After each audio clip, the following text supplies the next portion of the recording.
হযরতে খাব্বাব নিজের শরীরের চাদর তিনি সরিয়ে দিলেন। শরীরের দৃশ্য দেখে আমিরুল মুমিনিন হযরত ওমর তিনি আশ্চর্য হয়ে বসা থেকে দাঁড়িয়ে গেলেন, চোখের পানিগুলো ছেড়ে দিলেন আর হাতে পিঠ স্পর্শ করলেন। ও খাব্বাব, আপনার কি বড় ধরনের কোনো রোগ হয়েছিল, কোনো বসন্ত হয়েছিল কিনা? পিঠের মধ্যে এত বড় বড় গর্ত কেন? হযরতে খাব্বাব রাদিয়াল্লাহু তাআলা আনহু বলেন, আমিরুল মুমিনিন খলিফাতুল মুসলিমিন না, রোগ হয়নি, বসন্ত হয়নি, বড় বড় গর্তগুলো হলো আমার ঈমানি পরীক্ষার চিহ্ন। বলেন আল্লাহু আকবার। বড় বড় গর্তগুলো হলো আমার ঈমানি পরীক্ষার চিহ্ন। ঈমান আনার কারণে কাফের মুশরিকরা আমার উপর জুলুম করেছে, অত্যাচার করেছে, রক্তাক্ত করে মরুভূমির বালির উপর আমাকে শুয়ে রেখেছে। তারপরও যখন ওরা দেখে আমি ঈমান ছাড়ি না, জ্বলন্ত কয়লা প্রজ্বলিত করেছে কাফেররা, শিকল দিয়ে আমার কোমরের মধ্যে বেঁধেছে, জ্বলন্ত কয়লার উপর আমার শরীরের কাপড়গুলো খুলে আমাকে কয়লার উপর শুইয়ে দিয়েছে। জ্বলন্ত কয়লার উপর আমাকে শুইয়ে দিয়ে আমার কোমরের মধ্যে থাকা শিকল দিয়ে তারা টানাটানি করেছে, দিক থেকে ওদিকে নিয়েছে, ওই দিক থেকে ওদিকে নিয়েছে। ওগো আমিরুল মুমিনিন, জ্বলন্ত কয়লার উপর দিয়ে আমাকে টানাটানি করার কারণে আমার শরীরের গোশতগুলো, চবড়িগুলো খসে খসে পড়ে গিয়েছে। জ্বলন্ত কয়লার আগুনগুলো আমার শরীরের গোশত আর চবড়ি দিয়ে নিভে গিয়েছে। আল্লাহর কসম, একবারের জন্য আমি খাব্বাব ঈমান ছাড়িনি। জোরে বলেন আল্লাহু আকবার। হযরতে খাব্বাব রাদিয়াল্লাহু তাআলা আনহু তিনি বলেন, এতটুকুই নয়, এরপরে কাফেররা কি করলো আপনি জানেন? পিঠের নিচে জ্বলন্ত কয়লা রেখে বুকের উপর একটা বড় পাথর দিয়ে আমাকে চাপ দিল। পিঠের নিচে হলো জ্বলন্ত কয়লা, বুকের উপর হলো বড় পাথর। চাপ দেওয়ার কারণে পিঠের নিচের কয়লাগুলো আমার পিঠের ভিতরে ঢুকে গিয়েছে। ওই যে আমার পিঠের ভিতরে জ্বলন্ত কয়লা ঢুকেছিল, আমার চামড়া গোশত যে ছিদ্র হয়েছিল, ফুটা হয়েছিল, আজও পর্যন্ত সেটা বন্ধ হয় নাই। ঈমানি পরীক্ষা সাহাবায়ে কেরাম ঈমানি পরীক্ষার সম্মুখীন হয়েছেন। হযরতে বেলাল রাদিয়াল্লাহু তাআলা আনহু তিনি ওই নির্যাতনের সম্মুখীন হয়েছেন। হযরতে আম্মার রাদিয়াল্লাহু তাআলা আনহু এবং ওনার মা বাবা হযরতে সুমাইয়া, হযরতে ইয়াসির, সবাই বিপদ, সবাই পরীক্ষার সম্মুখীন হয়েছেন। যে বা যারা ঈমানি পরীক্ষায় উত্তীর্ণ হতে পারবে তাদের মর্যাদা সম্মান যিনি বাড়াবেন তিনি কে? দাম বেড়ে গিয়েছে, সম্মান বেড়ে গিয়েছে, মর্যাদা বেড়ে গিয়েছে, জান্নাতের গ্রান দুনিয়াতে পেয়েছে। সুবহানাল্লাহ বলেন। জান্নাতের গ্রান পেয়েছে, জান্নাতের সুসংবাদ পেয়েছে, জান্নাতের দৃশ্য দেখতে পেয়েছে। জান্নাতের শুধুমাত্র দুনিয়াতে থেকে সুসংবাদ পেয়েছেন এমনটা না, জান্নাতের দুনিয়াতে থেকে চলতো ওনাদের পায়ের আওয়াজ আল্লাহর জান্নাতে পৌঁছে যেত। সুবহানাল্লাহ বলেন। কোন গল্প কিচ্ছা কাহিনী নয়, বুখারীর বর্ণনা। আল্লাহর নবী হযরতে বেলাল রাদিয়াল্লাহু তাআলা আনহুকে একদিন বললেন, ইয়া বেলাল, হাদ্দিসনি বিআরজা আমালিন আমিলতাহু ফিল ইসলাম। আল্লাহর নবী হযরতে বেলালকে বললেন, বেলাল, আমাকে বলো তুমি কি আমল করো। ফাইন্নী সামি'তু দাফানা আলাইকা বাইনা ইয়াদাইয়া ফিল জান্নাহ। ওগো বেলাল, আমি জান্নাতে আমার সামনে তোমার জুতার আওয়াজ আমার কানে শুনতে পেয়েছি। বলেন সুবহানাল্লাহ। বুখারীর হাদিস। ওগো বেলাল, তোমার জুতার আওয়াজ আমি আল্লাহর জান্নাতে শুনতে পেয়েছি। কিসের কারণে এই দাম মর্যাদা? চেহারার কারণে নাকি? চেহারার সৌন্দর্যতার কারণে? টাকা পয়সা দ্বন্দ্ব তার নেতৃত্বের কারণে? ও আমার ফুলপুরের মুরব্বী বাবারা, যুবক ভাইরা আমার, মনে রাখবেন, আল্লাহর কাছে চেহারার সৌন্দর্যতা দিয়ে দামি হওয়া যায় না। আল্লাহর কাছে ধন দৌলত দিয়ে দামি হওয়া যায় না। আল্লাহর কাছে বড় ব্যবসায়ী হয়ে গেলেই দামি হওয়া যায় না। বড় সরকারি চাকরিজীবী হয়ে গেলেই দামি হওয়া যায় না। আল্লাহর কাছে বড় নেতৃত্বের অধিকারী হয়ে গেলেই দামি হওয়া যায় না। আল্লাহর কাছে দাম তারই বেড়ে যায় ঈমান যার বেশি, তাকওয়া যার বেশি, আমল যার বেশি। বলেন ঠিক কিনা? নেতৃত্ব দিয়ে, টাকা পয়সা, দ্বন্দ্বলত দিয়ে আপনার দাম বেড়ে যাবে কোশ্চিনকালেও না। মুসলিমের বর্ণনা, আল্লাহর নবী বলেন, ইন্নাল্লাহা লা ইয়ানজুরু ইলা সুওয়ারিকুম ওয়া আমওয়ালিকুম ওয়ালাকিন ইয়ানজুরু ইলা কুলুবিকুম ওয়া আমালিকুম। নিশ্চয়ই আল্লাহ তাআলা তিনি তোমাদের চেহারা দেখেন না, তোমাদের ধন দৌলত আল্লাহ দেখেন না। কার চেহারা কত সুন্দর, কার ধন দৌলত কত বেশি, আল্লাহর কাছে এটার কোনো দাম নেই। ঠিক কিনা বলেন? আল্লাহ তাআলা কি দেখেন? ওয়ালাকিন ইয়ানজুরু ইলা কুলুবিকুম ওয়া আমালিকুম। নবীজির হাদিস প্রমাণ করে আল্লাহ বান্দার অন্তর দেখেন, নেক আমল দেখেন। যার অন্তর সুন্দর হবে, যার নেক আমল বেশি হবে, তার মর্যাদা যিনি বাড়াবেন তিনি কে? আজকে আমাদের আমল কম থাকার কারণে, আজকে গুনাহের প্রবণতা বেড়ে যাওয়ার কারণে আজকে দেখা যায় কিছুদিন পর পর ভূমিকম্প হয়, ভূমিদস্যু হয়, মানুষের চেহারা পশুর মতো পরিবর্তন হয়। ঠিক কিনা বলেন?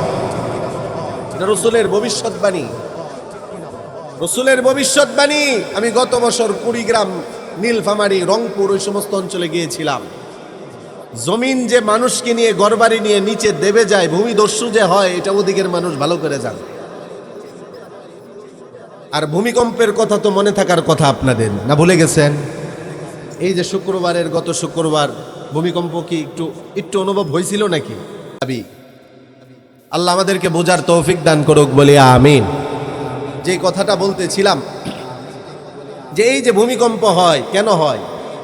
মদখোরের সংখ্যা বেড়ে গিয়েছে, সুদখোরের সংখ্যা বেড়ে গিয়েছে, গান বাজনা, নাটক, সিনেমার প্রতি যখন যুবকেরা বেশি আকৃষ্ট হবে, তখন এই জমিনে ভূমিকম্প হবে। এটা রাসূল ভবিষ্যৎবাণী করেছে। তিরমিজির বর্ণনা, 2371 নম্বর হাদিসের বর্ণনায় আল্লাহর নবী বলেন, ইদা ফাআলাত উম্মতি 15 খাসলাতান হাল্লা বিহাল বালা। কথা যেহেতু চলে এসেছে, আপনাদেরকে একটু সংক্ষিপ্তভাবে শুধু শুনিয়ে দেই। আজ থেকে প্রায় 1500 বছর পূর্বে আল্লাহর নবী, বিশ্ব নবী রহমাতুল লিল আলামিন, তিনি বলেছিলেন, আমার উম্মত 15টা ধ্বংসাত্মক কাজে যখন লিপ্ত হয়ে যাবে, হাদিসের শেষের মধ্যে আসছে, জালজালাতান খসফান ওয়া মাসখান, ভূমিকম্প হবে, ভূমিদস্যু হবে, চেহারা পরিবর্তন করে দেওয়া হবে, বৃষ্টি হবে, পানির বৃষ্টি না পাথরের বৃষ্টি হবে, বাতাস আসবে, যে বাতাসের মধ্যে আগুনের লেলিহান থাকবে। যখন এই উম্মত 15টা ধ্বংসাত্মক কাজে লিপ্ত হয়ে যাবে, আমি আমার ছাত্রদেরকে এই হাদিসটা যখন পড়েছি, আমি তখন আমার ছাত্রদেরকে সহ নিয়ে বাস্তবতার সাথে মিলিয়েছি। আপনারাও একটু শুনেন। আজ থেকে প্রায় 1500 বছর পূর্বেই নবীজি বলেছিলেন, 1 নাম্বার ধ্বংসাত্মক কাজ হলো ইদা কানাল মাগনামু দুয়ালান, রাষ্ট্রীয় সম্পদটাকে কোনো ব্যক্তি যখন নিজের সম্পদ মনে করবে। এবার বলেন, সমাজে এই ধরনের মানুষ আছে কিনা? রাষ্ট্রীয় সম্পদকে নিজের সম্পদ মনে করে এমন মানুষ, সরকারি চাকরিজীবীওয়ালা আছে কিনা? উদাহরণস্বরূপ, গাড়ি দিয়েছে সরকারি কাজ করার জন্য, এটা দিয়া পুরা বংশের সবাই মিলে বাজার সদাই করে, আছে কি নাই? একটা উদাহরণ দিলাম। যদি বলেন হুজুর না, এরকম করে না, কে বলেছে করে না? রাষ্ট্রীয় সম্পদটাকে নিজের সম্পদ মনে করে, জনগণের সম্পদকে নিজের সম্পদ মনে করে, রাস্তার টাকা নিজের টাকা মনে করে, দেশের টাকা নিজের টাকা মনে করে বাহিরে পাচার করে। ঠিক কিনা বলেন? রাসূলের হাদিসের ভবিষ্যৎবাণী পাওয়া গেছে। মন খারাপ করলে কিচ্ছু করার নাই, হাদিসের মধ্যে আসছে। হুজুরদেরকে জিজ্ঞান, ইদা কানাল মাগনামু দুয়ালান, রাষ্ট্রীয় সম্পদ ব্যক্তিগত সম্পদ মনে করা হবে। এক, বিস্তারিত বলবো না। 2 নাম্বার, নবীজি বলেছিলেন, ওয়াল আমানাতু মাগনামান, আমানত এটা খেয়ানত হবে। আমানতকে নিজের সম্পদ মনে করবে, কেউ কারো কাছে বিশ্বাস করে আমানত রাখবে, আর সে আমানত আর সে দিবে না, আদায় করবে না। এবার আপনারা বলেন, যত দিন যাচ্ছে তত আমানতদারিতা বাড়তেছে না কমতেছে? কমতেছে। রাসূল বলেন, আমানতদারিতার খেয়ানত হবে, আর এটাও মনে রাখবেন, আমানতদারিতার খিয়ানত এটা কোনো মুসলমানের চরিত্র না, এটা হলো মুনাফিকের চরিত্র। একটু মেহরবানি করে সামনের দিকে আগায় বসি, অনেকে আসতেছে দাঁড়িয়ে আছে। যুবক ভাইরা উঠেন, মুরব্বী বাবারা না, আমার বাবাজিদেরকে আমি কষ্ট দিব না। যুবক ভাইরা একটু আসেন, এই যুবক ভাইরা একটু আসেন। যারা আসবে আল্লাহ আপনি তাদেরকে কবুল করে নেন, বলি আমিন। আল্লাহ কবুল করে নিবে, আল্লাহ কবুল করে নিবে। যুবক ভাইরা আসেন, মাশাআল্লাহ। আল্লাহ আমার যুবক ভাই যারা আসতেছেন তাদেরকে কবুল করেন। সামনের দিকে আসেন। এই দ্বিতীয় নাম্বার, আল্লাহর নবী বলেছিলেন ওয়াল আমানাতু মাগনামান, আমানতের খেয়ানত হবে। তৃতীয় নাম্বার, ধ্বংসাত্মক যতগুলো কাজ হবে। তৃতীয় নাম্বার, ওয়াজ যাকাতু মাগনামান, যাকাতটাকে মানুষ জরিমানা মনে করবে। নামাজ ফরজ, যাকাতও ফরজ। অনেক নামাজি ব্যক্তি আছে নামাজের গুরুত্ব দেয়, নামাজ যথাযথ আদায় করে, কিন্তু ওই লোকটার উপর যাকাত সমপরিমাণ মাল আছে, মালের যাকাত দিতে হবে, এই যাকাত দেওয়াটাকে জরিমানা মনে করে। অনেক মানুষ এমন আছে, আমি বঙ্গ মার্কেটে নামাজ পড়াতাম, সেখানে অনেক বড় বড় ব্যবসায়ীরা ছিল। বঙ্গ মার্কেটের বড় বড় ব্যবসায়ীদের মধ্যে দু চারজন এসে রমজান মাসে আমাকে বলতো, হুজুর কষ্ট করে টাকা উপার্জন করি, প্রত্যেক বছর নির্দিষ্ট টাকা দিতেই হবে, এটা জরিমানা মনে হয়। যাকাতকে তাদের কাছে জরিমানা মনে হয়। আর রাসূল এটা বলেছেন অনেক অনেক আগেই, যাকাতকে জরিমানা মনে হবে। 4 নাম্বার, ওয়াতো আর রাজুলু যাওজাতাহু, জমিনে ধ্বংসাত্মক যতগুলো কাজ হবে 4 নাম্বার হবে, এমন একটা সময় আসবে কিছু পুরুষ তাদের বউয়ের গোলামি করবে। কথা দুই একজন ঠিক কিনা? আল্লাহর নবী বলেছেন কিছু পুরুষ তাদের বউয়ের গোলামি করবে। গোলামি করবে কেমন গোলামি করবে? কিছু স্ত্রী তাদের স্বামীকে বলবে, তোমার বুড়ো বাবা বুড়ি মার সাথে থাকবো না, খাবো না, হয়তো তাদেরকে রাখো, না হয় আমাকে রাখো, আর আমাকে আলাদা করে রাখো, তাদেরকে আলাদা করে রাখো, বুড়া বুড়ির সাথে আমি থাকতে রাজি না। এমনভাবে যখন স্ত্রী স্বামীকে বলবে, ওই স্বামী এমন স্ত্রীর গোলামি করবে, বউয়ের কথায় মা বাবাকে বাত কাপড় দেওয়া বন্ধ করে দিবে। বলেন আছে কিনা? ফুলপুর এলাকায় নাও থাকতে পারে, ঢাকা শহরের এটার প্রবণতা বেশি। কেননা যত দিন যাচ্ছে তত বৃদ্ধাশ্রমের সংখ্যা বাড়তেছে। বৃদ্ধাশ্রমের সংখ্যা বাড়ার দ্বারা কি বোঝা যায়? কি বোঝা যায়? ও মুরব্বী বাবারা, আনন্দিত হওয়ার কিছুই নেই যে বৃদ্ধাশ্রম হচ্ছে, আমাদের থাকার জায়গা হচ্ছে না। কেন আপনি বৃদ্ধাশ্রমে থাকবেন? আপনার সন্তানকে আপনি তো ছোট্টকালে শিশু শ্রমে দিয়ে আসেন নাই, আপনি কেন তাহলে আজকে বৃদ্ধাশ্রমে থাকবেন? যত দিন যাচ্ছে তত সন্তানাদি মা বাবাকে বোঝা মনে করতেছে, মা বাবার প্রতি বিরক্তি ভাব সন্তানাদির হয়ে যাচ্ছে। এই কারণেই তারা মা বাবাকে বৃদ্ধাশ্রমে রেখে চলে আসে। বলেন ঠিক কিনা?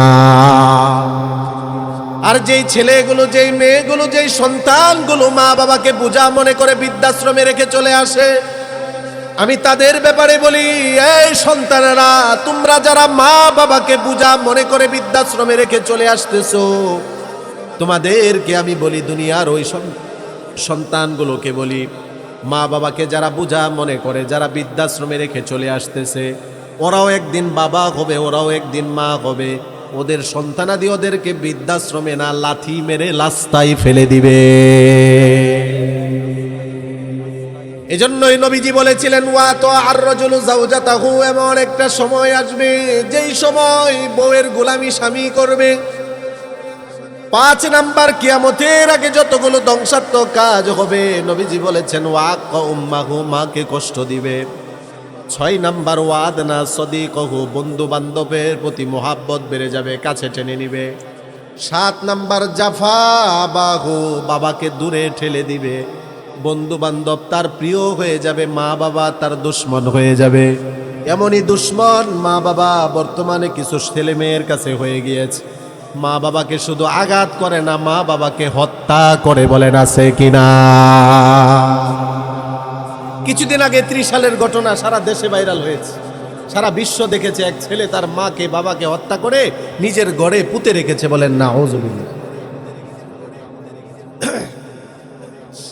তো আল্লাহর নবী যে ভবিষ্যৎবাণী বলেছিলেন যতগুলো ধ্বংসাত্মক কাজ হবে, এই যে 8 নাম্বার হলো, নবীজি বলেছেন ওয়ারতাফাতিল আসওয়াতু ফিল মাসাজিদি, মসজিদের মধ্যে হট্টগোল বেড়ে যাবে, মসজিদ নিয়ে ঝামেলা বেড়ে যাবে, মসজিদ নিয়ে এলাকায় এলাকায় দ্বন্দ্ব হবে।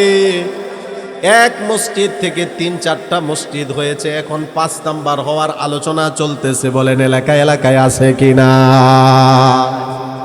ওয়ারতাফাতিল আসওয়াতু ফিল মাসাজিদি, মসজিদের মধ্যে হট্টগোল বেড়ে যাবে, মসজিদ নিয়ে ঝামেলা হবে। এটা একটা ব্যাখ্যা। নবীজি বলেছেন ৯ নাম্বার, ওয়াকানা যাইমুল কওমি আরজালাহুম, সমাজের সবচেয়ে নিকৃষ্ট মানুষটা, সবচেয়ে পাপিষ্ট, সবচেয়ে ফাসেক ফুজ্জার, সে মানুষের নেতৃত্ব দিবে। বলেন আছে কিনা? কিয়ামতের আগে ধ্বংসাত্মক যতগুলো কাজ হবে তার মধ্যে আরেকটা হলো ওয়া উকরিমার রাজুলু মাখাফাতা শাররিহি। নবীজি বলেছেন মানুষ মানুষকে শ্রদ্ধা করবে, সম্মান করবে, সালাম দিবে, অন্তরে মোহাব্বত নিয়ে না, তার খারাপি থেকে বাঁচার জন্য। আজকে যদি তাকে সালাম না দেই, আগামীকালকে আমার দোকান বন্ধ করে দিবে। এই জন্য দেখা যাবে তার খারাপি থেকে বাঁচার জন্য সামনে থাকলে সালাম দিবে, আড়ালে গেলে গালি দিবে। বলেন এই সমাজে এমন লোক আছে কিনা? সামনে আসসালামু আলাইকুম, পিছনে গেলে 3টা গালি, আছে কি নাই? তাহলে সে যে সালাম দিল, এটা কি অন্তরের মোহাব্বত নিয়ে দিছে নাকি তার খারাপি থেকে বাঁচার জন্য? সালাম না দিলে হ্যাঁ ক্ষতি করবে, তাকে শ্রদ্ধা না করলে সে ক্ষতি করবে। রসুল বলেছিলেন ১৫০০ বছর আগের কথাই রসুলের জমানায় বর্তমানে বাস্তব পাওয়া যায়। সুরিবাতিল খুমুর, মদ্যপান বেড়ে যাবে, মদ পান বেড়ে গিয়েছে। অধিকাংশ টাকাওয়ালা পয়সাওয়ালাদের বাড়িতে ফ্রিজের মধ্যে পানির বোতলের মতো মদের বোতল পাওয়া যায়। বলেন আছে কিনা? এটা যে গুনাহ, এটারে কিছু মনেই করে না। আর আল্লাহ রসুল এটাও বলেছিলেন মদ পান করবে, মদের নাম পরিবর্তন করে ফেলবে। মদের নাম মদ রাখবে না, নাম পরিবর্তন করে পান করবে। কি খাও? মদ না, বিয়ার খায়, বিয়ার। কি খাও? মদ না, ব্র্যান্ডি। কি খাও? মদ না, হুইস্কি। এগুলো কিসের নাম? মদের নাম। বলেন না কিসের নাম? মদকে আর মদ বলে না, মদের নাম পরিবর্তন করে খাবে। এটাও রসুল বলেছেন কিয়ামতের আগে এরকম হবে। জন্য লবিসাল হারির, রেশমের পোশাক পরিধান করবে, পাতলা কাপড়ের পোশাক পরিধান করবে। এই যে এই জমানায় এমন অসংখ্য অগণিত নারীদেরকে দেখা যায় যারা পোশাক পরা আর না পরা বরাবর। ঠিক কিনা বলেন? রসুলের কথার কত জমানায় বর্তমানে বাস্তবতা পাওয়া যাচ্ছে।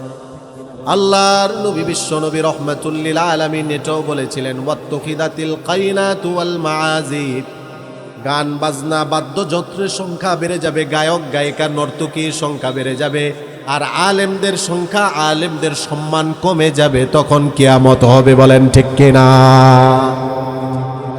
গান বাজনা বাদ্যযন্ত্র, নায়ক নায়িকা, গায়ক গায়িকা, বাউল ফাউল, এদের সংখ্যা বেড়ে যাবে, এদের প্রতি মানুষ আকৃষ্ট হবে, আর তখনই কিয়ামত হবে। ঠিক কিনা বলেন? এই যে হাদিসের মধ্যে সর্বশেষ যে ধ্বংসাত্মক আলামতের কথা রাসূল বলেছেন, লাআনা আখিরু হাদিহিল উম্মতি আউওয়ালাহা, পরবর্তীরা পূর্ববর্তীদেরকে গালি দিবে, ছোটরা বড়দেরকে গালি দিবে, ছোটরা বড়দেরকে সম্মান করবে না। এবার বলেন এই যে ধ্বংসাত্মক কাজগুলো যেটা রাসূল বলেছেন, কোনো একটা কি বাদ আছে? কথা কয় না, আছে? জমিনের মধ্যে কোনো একটা বর্তমানে পাওয়া বাদ আছে? সবগুলোই পাওয়া যায়। তাহলে ভূমিকম্প হবে না কেন? রসুল তো বলেছিলেন এগুলো হলে ভূমিকম্প হবে, ভূমিধস হবে। আর এগুলো থেকে যদি আমরা বাঁচতে পারি, গুনাহ থেকে যদি নিজেকে বাঁচাতে পারি, নিজের ঈমানকে হেফাজত করতে পারি, আল্লাহ আমাদেরকে হেফাজত করবে। আল্লাহ এই গুনাহ থেকে আমাদের ঈমান, আমাদের আমল, আমাদের নিজের জীবনকে বাঁচানোর তৌফিক দান করুক, বলি আমিন। তো যেই কথা বলতেছিলাম, ঈমানের উপর অটল অবিচল থাকা লাগবে, 1 নাম্বার শর্ত। আর গুণের কথা বলতেছিলাম, ঈমান আনা সহজ, ঈমানের উপর অটল অবিচল থাকা কিন্তু কঠিন। যতই বিপদ আপদ মুসিবত আসুক, ঈমান থেকে দূরে সরা যাবে না। ঈমানি পরীক্ষা আমার উপর, আপনার উপর, আমাদের সবার উপরই হবে। মুসলমান মনে রাখবেন, আমার ঈমান আমার চাকরির চেয়ে বড়, আমার ব্যবসার চেয়ে বড়, আমার দলের চেয়ে, আমার নেতার চেয়ে, আমার পরিবারের চেয়ে বড়। আমার ঈমান আমার জীবনের চেয়ে বড়। মুসলমান প্রয়োজন হলে সব দিবে, কিন্তু মুসলমান কখনো ঈমান দিবে না। এরকম ইতিহাস মুসলমানদের মধ্যে অনেক ছিল, ঈমানদারদের মধ্যে এমন ইতিহাস অনেক আছে, অনেক আছে। সহিহ মুসলিমের বর্ণনা, তাকরার সহ হাদিসের সংখ্যা হলো ৭৭০৩ নাম্বার হাদিস। ইমানদার ইমানের জন্য জীবন দিবে, ইমানদার ইমানের উপর অটল থাকতে গিয়ে দ্বিখণ্ডিত হবে, কিন্তু ইমান দিবে না। এটার প্রমাণ দেখেন, আল্লাহর নবীর জন্মের অনেক আগের কথা এটা। সহিহ মুসলিমের বর্ণনা, কোনো কিচ্ছা কাহিনী, গল্প নয়। নবীজি সাল্লাল্লাহু আলাইহি ওয়াসাল্লাম হাদিসের মধ্যে বর্ণনা করেছেন, সূরা বুরুজের মধ্যে আল্লাহ তাআলা চারটা কসম করে এদিকে ইঙ্গিত করেছেন। এক জালেম বাদশা ছিল, নিজেকে সে খোদা বলে দাবি করেছিল। জালেম বাদশার কাছে এক জাদুকর ছিল। ওই জাদুকর যখন বৃদ্ধ হয়ে গেল, জাদুকর বলল বাদশাকে, ও বাদশা, আপনি যদি আমাকে একটা নওজোয়ান যুবক দিতেন, আমি তাকে জাদুবিদ্যা শিখিয়ে দিতাম, আমার মৃত্যুর পরে সেই কাজগুলো আপনার জন্য করে দিত।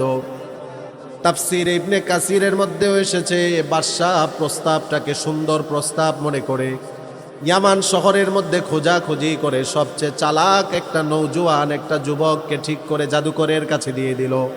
এই যে নাও, তুমি এই যুবকটাকে তোমার সমস্ত জাদুবিদ্যা শিখিয়ে দাও।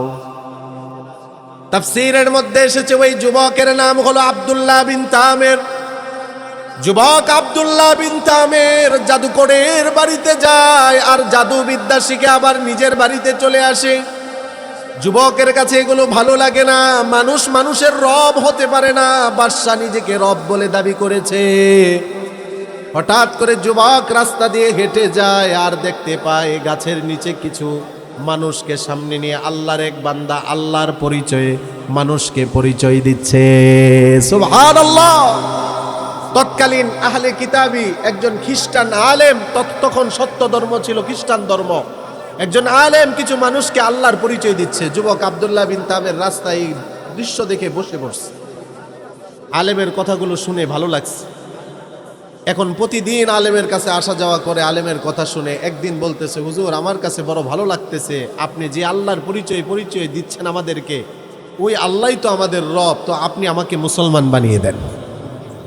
সুবহানাল্লাহ বলেন। আব্দুল্লাহ বিন তামের মুসলমান হয়ে যাওয়ার পরে ওই আলেম এবার আব্দুল্লাহকে বলল, আব্দুল্লাহ, চতুর্দিকে মুশরিক দিয়ে ভরপুর, কুফফার দিয়ে ভরপুর, তুমি যে ঈমান এনেছো, মুসলমান হয়েছো, এটা আপাতত প্রকাশ করিও না, তাহলে বিপদ আছে। আর যদি কেউ জেনেও যায়, ফালা তাদুল্লানি, তুমি আমার কথা বলিও না। হযরতে আব্দুল্লাহ বিন তামের একদিন রাস্তা দিয়ে হেঁটে যায়, রাস্তার পাশেই একটা বড় প্রাণী বসা ছিল। হাদিসের মধ্যে আসছে, বিদাব্বাতিন আযীমাতিন, বড় একটা প্রাণী রাস্তার পাশে বসা। প্রাণীর আক্রমণের ভয়ে এলাকার সব মানুষগুলো ঘরের মধ্যে গিয়ে আশ্রয় নিয়েছে ভয়ে। আব্দুল্লাহ বিন তামের প্রাণীটার সামনে গিয়ে মনে মনে বলতে লাগলো, সেও মাখলুক, আমিও মাখলুক, মাখলুক মাখলুককে ভয় পাবে না, মাখলুক তার খালেককে ভয় পাবে। ঠিক কিনা বলেন? আমাদের অন্তরে কোনো ব্যক্তির, কোনো প্রশাসন, কোনো নেতা নেত্রীর ভয় থাকলে হবে না, সবচেয়ে বেশি ভয় থাকতে হবে কার? তাহলে আমাদের জীবন পরিবর্তন হবে। আর না হয় প্রশাসনের ভয় অন্তরে থাকলে কি গুনাহ থেকে বাঁচা সম্ভব? প্রশাসন তো কতভাবেই চেষ্টা করতেছে মানুষকে অন্যায় অপরাধ থেকে সরানোর জন্য। সিসি ক্যামেরাও লাগাইছে যাতে দুর্নীতি না করে। উপর দিয়ে হয় না, টেবিলের নিচ দিয়ে ঠিকই হয়। ঠিক কিনা বলে? এক মুসল্লি আসছে আমাকে দাওয়াত দেওয়ার জন্য, মজার ঘটনা। কার্ড দিতেছে, হুজুর আমার মেয়ে বিয়ে, আপনি যাবেন। কথায় কথায় বললাম, ছেলে কি করে, কেমনে কি? তো উনি বলতেছে, হুজুর ছেলে সরকারি চাকরি করে, বেতন একটু কম হইলেও আলগা ইনকাম আছে। কি ইনকাম আছে? আচ্ছা, আমি কি তারে জিজ্ঞাসা করছি যে তার আলগা ইনকাম আছে কি নাই? সে নিজের থেকেই বলতেছে, ছেলে আমার সরকারি চাকরি করে, জামাই আমার হবু জামাই সরকারি চাকরি করে, পুরান ঢাকার মানুষ তো, হবু জামাই সরকারি চাকরি করে, অল্প বেতন হইলেও আলগা কিছু ইনকাম আছে হুজুর, আলগা কিছু ইনকাম আছে। তো আলগা কিছু ইনকাম বুঝছেন আপনারা কি? আমিও বুঝছি, কিন্তু আমি জিজ্ঞাসা করছি আলগা ইনকাম মানে কি ভাই? কই একটু বুঝেন না, একটু এদিক সেদিক। আমি কই এটা এদিক সেদিক না বইলা কইবেন তলের ইনকাম। এটা কিসের ইনকাম? টেবিলের নিচের ইনকাম। সিসি ক্যামেরা আছে, উপর দিয়ে এখন হয় না, এখন নিচ দিয়ে আদান প্রদান হয়। এটা হলো প্রশাসনের ভয় অন্তরে থাকলে যা হয়। আল্লাহর ভয় অন্তরে থাকলে উপর দিয়েও দুর্নীতি হবে না, নিচ দিয়েও দুর্নীতি হবে না। ঠিক কিনা বলেন? দিনের আলোতেও গুনাহ হবে না, রাতের অন্ধকারেও গুনাহ হবে না। জীবন পরিবর্তন হবে কার ভয়ে? আব্দুল্লাহ বিন তামের প্রাণীর কাছে এসে বলতেছে, মাখলুককে ভয় পাবে না। ছোট্ট একটা পাথরের কণা হাতে নিল আর আল্লাহর কাছে দোয়া করে, আল্লাহুম্মা ইন কানা আমরুর রাগিবি আহাব্বা ইলাইকা মিন আমরিস সাহিরি ফাকতুলহু হাযিহি দাব্বা। মুসলিমের বর্ণনা, ছোট্ট একটা পাথর হাতে নিয়ে আল্লাহর কাছে দোয়া করে, আল্লাহ, যদি আপনার কাছে জাদুকরের চেয়ে এই যে এই আলেমের ধর্ম সত্য হয়, আলেম যদি সত্য হয়, তাহলে আপনি প্রাণীটাকে মেরে ফেলেন। এই কথা বলে ছোট্ট পাথরটা প্রাণীর গায়ের মধ্যে আঘাত করেছে। আঘাত করার সাথে সাথে প্রাণীটা মরে গিয়েছে। আব্দুল্লাহ বিন তামিরের ঈমান আরো কোটি গুণ বেড়ে গিয়েছে। আল্লাহ একমাত্র আমার রব আল্লাহ। জালেম বাদশা যে নিজেকে রব বলে স্বীকার করেছে, ইয়ামানের তৎকালীন বাদশা, সে রব হতে পারে না। তার বিশ্বাস আরো কয়েক গুণ বেড়েছে। কিন্তু শহরের মধ্যে একটা ভুল সংবাদ প্রচার হয়ে গিয়েছে, জ্বরে বক পড়ে ফকিরের কেরামতি বাড়ে, আছে কি নাই? শহরের কিছু মানুষ ভুল বুঝতে লাগলো, আব্দুল্লাহ তো মস্ত বড় জাদুকর হয়ে গেছে, কেননা জাদুকরের বাড়িতে আসা যাওয়া করে। ছোট্ট পাথরের আঘাতে আব্দুল্লাহ এত বড় প্রাণীটাকে মেরে ফেলেছে। তৎকালীন ইয়ামান শহরের দূর দূরান্ত থেকে বিভিন্ন রোগে আক্রান্ত ব্যক্তিরা ছুটে আসতেছে। জন্মান্ধ ব্যক্তিরা হাদিয়া নিয়ে আব্দুল্লাহর কাছে আসে, কুষ্ঠ রোগীরাও আসে, বিভিন্ন রোগে আক্রান্ত ব্যক্তিরা আসে। এসে বলতেছে, এই যে নাও আব্দুল্লাহ হাদিয়া, আমাকে ভালো করে দাও, আরো লাগলে আরো দিব। মুসলিমের বর্ণনা, হযরতে আব্দুল্লাহ বিন তামির বলেন, লা আশফি আহাদান ইন্নামা ইয়াশফি আল্লাহ। আরে বুকার দলেরা, আমি কাউকে ভালো করতে পারি না, সুস্থ করতে পারি না, যিনি ভালো করতে পারেন তিনি কে? কোনো বাবা, কোনো পীর মানুষকে অসুস্থ থেকে, রোগ থেকে আরোগ্য দান করতে পারে? জোরে কন্যাকে পারে? কোনো বাবা কোনো অকল্যাণ থেকে কল্যাণ করতে পারে? যেই পীর, যেই ভণ্ড দাবি করবে যে আসো আমার কাছে, আসলে আমার দুয়ার দ্বারাই তোমার অকল্যাণ চলে যাবে, আমার দুয়ার দ্বারাই তোমার বউয়ের পেটে বাচ্চা আসবে, মনে রাখবেন ও পীর না, শয়তান, ভণ্ড, প্রতারক। সব করেন একমাত্র কে? অসুস্থতা থেকে সুস্থতার মালিককে। আল্লাযী মারিদতু ফাহুয়া ইয়াশফি। আমি যখন অসুস্থ হই তখন আমাকে সুস্থতা দান করেন কে? হযরত আব্দুল্লাহ বিন তামির বলে, লা আশফি আহাদান ইন্নামা ইয়াশফি আল্লাহ। আমি ভালো করি না, সুস্থ করি না, সুস্থ করার মালিক, ভালো করার মালিক হলেন একমাত্র আল্লাহ। ইমানের দাওয়াত তিনি মানুষকে দিচ্ছেন। এবার শুনেন, ফাইন আমানতুম বিল্লাহি ফাদাউতুকুমুল্লাহু ফাশাফাকাল্লাহ। তোমরা যদি আল্লাহর প্রতি ঈমান আনো, আমি তোমাদের জন্য দোয়া করব, আল্লাহ তোমাদেরকে ভালো করে দিবে। রোগে আক্রান্ত ব্যক্তিরা আল্লাহর প্রতি ঈমান আনে। হযরতে আব্দুল্লাহ জন্মান্ধ চোখে হাত বুলিয়ে দোয়া করে, আল্লাহ তার চোখের দৃষ্টি ফিরিয়ে দেয়। আল্লাহু আকবার বলেন। কুষ্ঠরোগীর শরীরের মধ্যে হাত বুলিয়ে দোয়া করে, আল্লাহ তাকে ভালো করে দেয়। এই ঘটনা ছড়াতে ছড়াতে, মন্ত্রী ছিল একজন, বাদশার মন্ত্রী, বাদশার খুব কাছাকাছি একজন মন্ত্রী ছিল, সে নিজে অন্ধ ছিল। অন্ধ মন্ত্রী যখন শুনতে পেল আব্দুল্লাহ নামে এক যুবক সে অন্ধদেরকে ভালো করে, অনেক মুরব্বী বাবারা বলবে, হুজুর অন্ধ আবার মন্ত্রী হয় কিভাবে, মন্ত্রী আবার অন্ধ হয় কিভাবে? সমাজে এমন কিছু মানুষ আছে এদের কোনো যোগ্যতা নাই, একটা যোগ্যতা আছে শয়তানি বুদ্ধি। শয়তানি বুদ্ধির কারণে অনেক সময় বড় বড় পদ পেয়ে যায়। যেইসে উবাইদুল কাদের, যেমন যেমন একটা দৃষ্টান্ত দিলাম, যেমন এর কি যোগ্যতা আছে বলেন? আমি রাজনৈতিক কথা বলিও না, এদিকে যাইও না, যদি দুই একটা দৃষ্টান্ত আপনাদেরকে বোঝানোর জন্য দেই, এটা রাগ করেন না, ঠিক আছে না? বলেন তার কি যোগ্যতা আছে? তার যে এত বড় একটা পদ দিছিল, আছে যোগ্যতা আছে। আমার অনেকে, আমি নোয়াখালী তার এলাকায় গিয়ে ওই কথা বলছিলাম, হুজুর কে বলছে যোগ্যতা নেই? অনেক যোগ্যতা আছে। আমি আছে তো, না করছি না তো। কি যোগ্যতা জানেন? শয়তানি যোগ্যতা। ইসলামের বিদ্বেষ, ইসলামের বিরোধিতা করার যোগ্যতা, বলেন ঠিক কিনা? এদেরকে এই কারণে দুনিয়ার বড় বড় পদ দেওয়া হয়। হয়তো ওই মন্ত্রীর এমন কোনো যোগ্যতা ছিল যার কারণে অন্ধ হওয়া সত্ত্বেও তাকে মন্ত্রিত্ব দেওয়া হয়েছিল। মন্ত্রী যখন শুনলো অনেক হাদিয়া তোহফা নিয়ে আব্দুল্লাহর কাছে চলে আসলো, মন্ত্রীর হাদিয়া আর আমার হাদিয়া কি এক হবে? হ্যাঁ, তার ইনকাম বেশি, এক খুসাই কোটি কোটি টাকা হয়ে যায়, তাহলে তার হাদিয়া কি সামান্য হাদিয়া হবে? এনে বলতেছে, ও আব্দুল্লাহ, হা হুনা আলাকা আজমা, হাদিসের মধ্যে এভাবে এসেছে, এই যে নাও, যা লাগে আরো তোমাকে দিব, এই সব তোমার, তুমি আমাকে ভালো করে দাও, সুস্থ করে দাও। আব্দুল্লাহ বিন তামির বলে, লা আশফি আহাদান ইন্নামা ইয়াশফি আল্লাহ। ও মন্ত্রী মহোদয়, আমি ভালো করি না, সুস্থ করি না, ভালো করার মালিক একমাত্র কে? মন্ত্রী এবার বলে, আল্লাহ। আবার কে? বাদশাহী তো রব। মন্ত্রীকে এবার আব্দুল্লাহ বিন তামির কালিমার দাওয়াত দিচ্ছে, মন্ত্রীকে দাওয়াত দিচ্ছে, ফাইন আমানতা বিল্লাহি ফাদাউতুল্লাহ ফাশাফাকাল্লাহ। ও মন্ত্রী মহোদয়, আপনি যদি আল্লাহর প্রতি ঈমান আনেন, আমি দোয়া করব, আল্লাহ আপনাকে ভালো করে দিবে। মন্ত্রী এবার চিন্তায় পড়ে গেছে, ঈমান আনলে কল্লা যাবে বাদশা শুনলে, আর যদি ঈমান না আনি তাহলে চোখও পাবো না। এবার এক পর্যায়ে মন্ত্রী সিদ্ধান্ত নিয়ে নিল, কল্লা গেলে যাবে, আগে দুনিয়াটা একবার দেখে নেই। কল্লা গেলে যাবে, নিজের চেহারার সুরতটা কি, আকৃতি কি, এটাও তো জানি না, এই মন্ত্রিত্ব দিয়ে লাভ কি? সিদ্ধান্ত নিয়ে নিল, ঈমান আনবো, যদি চোখের দৃষ্টি ফিরে, হ্যাঁ ফিরবে।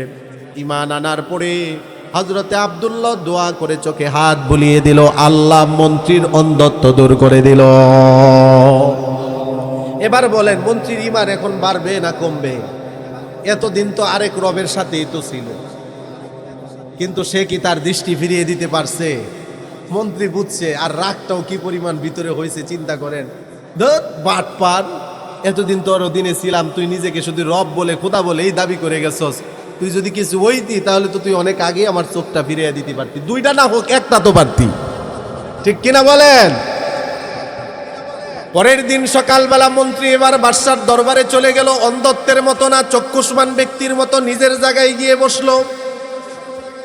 বাদশা এই দৃশ্য দেখে মন্ত্রীকে এবার প্রশ্ন করে, মান রদ্দা আলাইকা বাসরাক, মান রদ্দা আলাইকা বাসরাক। ওই মন্ত্রী, তোমার দৃষ্টি কে ফিরিয়ে দিয়েছে? মন্ত্রী বলে, রব্বি। মন্ত্রী মনে করতেছে, বাদশা মনে করতেছে আমার কথাই তো বলতেছে। বাদশা উপস্থিত সবাইকে বলতেছে, দেখো আমি তার দৃষ্টি ফিরিয়ে দিয়েছি। মন্ত্রী বলে, না, রব্বি আল্লাহ, আমার দৃষ্টি আমার আল্লাহ ফিরিয়ে দিয়েছে। বাদশা এবার রাগান্বিত হয়ে বলল, আলাকা রব্বুন গায়রি, আমি ছাড়া কি তোর রব আছে? মন্ত্রী এবার আল্লাহর পরিচয় পেয়ে গিয়েছে, ঈমানি শক্তি চলে এসেছে, যার মধ্যে ঈমানি শক্তি চলে আসে, পৃথিবীর কোনো পরাশক্তিকে সে ভয় করে না। মন্ত্রী এবার বলে দিল, এই জালেম, তুমি আল্লাহ না, তুমি রব না, তুমি জালেম। মানুষ মানুষের রব হতে পারে না, আমার রব তোর রব, সবার রব হলেন আল্লাহ। এখন বলেন, এই ঈমানি শক্তি প্রকাশ করার পরে ঈমানের উপর পরীক্ষা আসবে কিনা? কথা বলেন, আসবে কিনা? ঈমানের উপর যে পরীক্ষা আসে, আর আসার পরে ঈমানদার যে ঈমানের উপর কিভাবে অটল থাকে, এটাই তো বুঝাইতেছে। এটা বোঝানোর জন্য এই হাদিসটা আমি আনলাম, এখন একটু খেয়াল করেন। এবার মন্ত্রীকে এবার বাদশা প্রশ্ন করলো, তুমি এই আল্লাহর দাওয়াত, আল্লাহর পরিচয় কোথা থেকে পেলে? বলে না। বাদশা বলতেছে, একে বন্দী করো, ফাখাযাহু ফালাম ইয়াজাল ইউআযিবুহু। হাদিসের মধ্যে আসছে, মন্ত্রীকে বন্দী করে মারধর করা হলো, অত্যাচার করা হলো। বেচারা নিরুপায় হয়ে সহ্য করতে না পেরে এক পর্যায়ে আব্দুল্লাহর নাম বলে দিল। হযরতে আব্দুল্লাহ বিন তামিরকেও বন্দী করে অত্যাচার করা হলো। আব্দুল্লাহও সহ্য করতে না পেরে ওই আলেমের নাম বলে দিল। আলেমকে এবার বন্দী করে আনা হলো। বাদশাহ বলতেছে, তুমি তাহলে এই নাটের গুরু, তুমি মানুষকে এভাবে ঈমানের দাওয়াত দিচ্ছ, মানুষকে আল্লাহর পরিচয়ে পরিচিত করে আমার থেকে দূরে সরাচ্ছ। তিনজন ঈমানদারকে সামনে রেখে বাদশাহ এবার প্রস্তাব করলো, সময় আছে এখনো, ঈমান ছাড়ো, তোমাদেরকে ছেড়ে দিব, বড় পদ চাইলে, মন্ত্রিত্ব চাইলে সব দিব। তিনজন ঈমানদার এক বাক্যে বলে দিল, আল্লাহর কসম, সব ছাড়তে রাজি, এক মুহূর্তের জন্য ঈমান ছাড়তে রাজি না। আল্লাহু আকবার। জোরে উচ্চ আওয়াজে বলেন আল্লাহু আকবার। কেননা ইমানদারের কাছে তার ইমানের চেয়ে দুনিয়ার সম্পদের মূল্য বেশি হতে পারে না, ঠিক কিনা বলেন? ইমানদার যারা, তারা এটা জানবে, বিশ্বাস করবে, যাররা পরিমাণ ইমান নিয়ে যদি মৃত্যুবরণ করতে পারি, আরে দুনিয়া কেন, এই দুনিয়ার 10 দুনিয়া পরিমাণ জান্নাত দিবেন কে? জোরে বলেন কে? এই জন্য 3 জন ইমানদার এক বাক্যে বলে দিল, জীবন দিব কিন্তু ইমান দিব না। এবার বাদশা ধারালো করাত আনালো, মন্ত্রীর মাথার মধ্যে করাতটা রাখলো, শেষবারের মতো প্রস্তাব করলো। মন্ত্রী একই কথা বলল। মন্ত্রীর মাথায় দাঁড়ালো করাত দিয়ে, এভাবে কাটতে কাটতে জীবদ্দশায় মন্ত্রীকে দ্বিখণ্ডিত করে দিল। মন্ত্রী আল্লাহর বান্দা শহীদ হয়ে গেল, কিন্তু ঈমান ছাড়লো না। এবার পালা হলো ওই আলেমের মাথায় এভাবে করাত রেখে আলেমকে দ্বিখণ্ডিত করে দেওয়া হলো। আলেম তিনিও শহীদ হয়ে গেলেন, ঈমান দিয়ে দিলেন, জীবন দিলেন, ঈমান দিলেন না। এবার বাদশার প্রস্তাব হলো আব্দুল্লাহর দিকে, আব্দুল্লাহ তুমি আমার বড় পছন্দের একজন যুবক, তোমাকে আমি বড্ড ভালোবাসি, মহাব্বত করি। ও যুবক ভাইয়েরা, এখানে যত যুবক ভাইয়েরা আছেন, মনে রাখবেন একটা কথা, যতদিন আপনার মধ্যে যৌবনতা আছে, শরীরের শক্তি আছে, দুনিয়ার সবাই ততদিন আপনাকে কাজে লাগাতে চাইবে। দুনিয়ার নেতারা আপনাকে টানবে। আপনি যখন এই শরীরের শক্তি নষ্ট হয়ে যাবে, আপনার নেতা, আপনার দল, আপনার পরিবার, আপনার বন্ধু বান্ধব কেউ কাছে আসবে না। কথা বলেন ঠিক কিনা? কিন্তু যৌবনকালটা যদি আপনি আল্লাহর গোলামির মধ্যে কাটাতে পারেন, দুনিয়াতে আল্লাহ আপনার সাথে থাকবেন, আল্লাহ আরশের ছায়ার নিচেও জায়গা দান করবে। লম্বা হাদিস, ওদিকে যাব না। তবে নবীজির একজন সাহাবী, যিনি নামাজ আদায় করতেছিলেন নবীজির পিছনে, তিনি আস্তে আস্তে ফিসফিস করে শুধু এতটুকুই বলেননি, তিনি বলতেছিলেন, হামদান কাসীরান তাইয়িবান মুবারাকান ফী। সবাই বলেছিলেন রব্বানা লাকাল হামদ, কিন্তু নবীজির ওই সাহাবী তিনি বলতেছিলেন হামদান কাসীরান তাইয়িবান মুবারাকান ফী। আল্লাহর নবী নামাজ শেষ করলেন, সাহাবায়ে কেরামের দিকে মুখ করে এবার তাকিয়ে বললেন, মানিল মুতাকাল্লিমু বিহাদিহিল কালিমাত। ও আমার সাহাবীরা, তোমাদের মধ্যে নামাজের মধ্যে এভাবে আল্লাহর প্রশংসাগুলো কে আদায় করেছে? যিনি আদায় করেছেন তিনিও মনে মনে ভাবতেছেন কোনো ভুল হয়ে গেল কিনা, তিনি হাত উঠান না। নবীজি 2 বার 3 বার বলার পরে সাহাবী বললেন, আনা ইয়া রাসূলুল্লাহ। নবীজির সাহাবী এবার বললেন, আনা ইয়া রাসূলুল্লাহ। ওগো নবীজি, এই যে আল্লাহর অতিরিক্ত শব্দগুলোর দ্বারা প্রশংসা আমি করেছি, এবার আল্লাহর নবী একটা সুসংবাদ দিয়ে দিলেন, লাকাদ রাআইতু বিদআতান ওয়া 30 মালাকান ইয়াবতাদিরুনাহা আইয়ুহুম ইয়াকতুবুহা আউয়াল। ও আমার সাহাবী, আমি যা দেখি তোমরা তা দেখো না। আমি দেখেছি আল্লাহর 30-এর চেয়ে অধিক ফেরেশতারা তোমার আমলনামায় সওয়াব লেখার জন্য প্রতিযোগিতা শুরু করে দিয়েছে। বিদআতা ওয়া 30 মালাকান, 30-এর চেয়ে অধিক ফেরেশতারা কে কার আগে তোমার আমলনামায় সওয়াব লিখবে, এটার প্রতিযোগিতা তারা শুরু করে দিয়েছে। মন খারাপ নাকি আপনাদের? সুবহানাল্লাহর আওয়াজে বোঝা যায় যে মন খারাপ। আমি ওয়াজ করব, আপনাদের আওয়াজ দিতে হবে। রাজি আছেননি? আচ্ছা, এই যে সুবহানাল্লাহ বলতেছেন, এগুলো তো আপনারা জান্নাতের ফল সংগ্রহ করতেছেন। একটু জোরে বলেন না সুবহানাল্লাহ। এই যে জান্নাতের ফল আপনি আমি সংগ্রহ করে নিলাম।